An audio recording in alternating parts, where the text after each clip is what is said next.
Bonjour chers amis, bienvenue à Recto Verset. Nous sommes le lundi 24 novembre. Nouveau décor comme à chaque semaine. Je vous accueille ici au bord du lac Léman à Riva. C'est un charmant petit village niché quelque part entre Lausanne et Montreux. Si vous passez en train, c'est un moment où la voie longe vraiment le lac. Et d'ailleurs, cette photo a été prise depuis le train, figurez-vous. Ce sont les couleurs de l'hiver.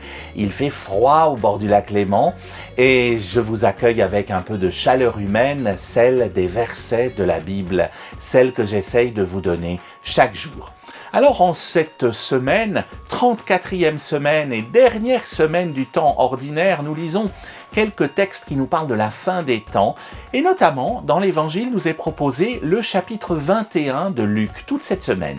C'est un chapitre flamboyant dans lequel Jésus n'est pas avare de conseils pour attendre le jour où il reviendra. Je prends deux versets tout d'abord de ce chapitre 21, les versets 3 et 4, dans lesquels Jésus dit ceci à ses disciples, donc à nous aussi aujourd'hui.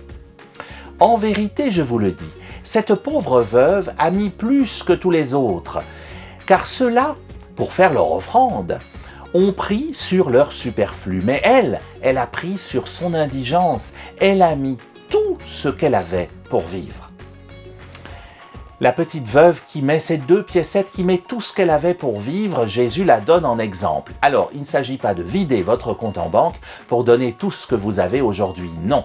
Il s'agit de se demander quel est notre superflu, quel est notre nécessaire, et de donner un peu de notre nécessaire. On a trop tendance à donner du superflu, de ces objets dont on ne sait plus trop quoi faire, qui finissent d'ailleurs par nous posséder plus que nous les possédons nous-mêmes. Mais ça, c'est du superflu. Donner de notre nécessaire, qu'est-ce que c'est ? Eh bien, je crois que ce qu'on a de plus nécessaire, c'est le temps. Parce que le temps nous est compté, nous en avons chacun une somme indéterminée, mais nous savons tous que tôt ou tard, ce temps va s'arrêter. Alors, donner de ce temps, c'est pas simple, parce que ça, on aimerait bien le garder pour soi. Donner de notre nécessaire, c'est avant tout, je crois, donner de notre temps pour qui en a besoin. Et la période est propice. La période de l'Avent qui s'ouvre devant nous propose tellement d'actions de solidarité que vous allez certainement trouver, si ce n'est aujourd'hui, en tout cas dans les jours qui viennent, de quoi donner de votre temps. Je vous y encourage parce que c'est magique. Le temps qu'on donne nous revient. Le temps qu'on donne nous revient en bonheur, en sourire, en gratitude. Toutes ces petites choses qui nous aident à vivre, qui nous donnent de l'énergie.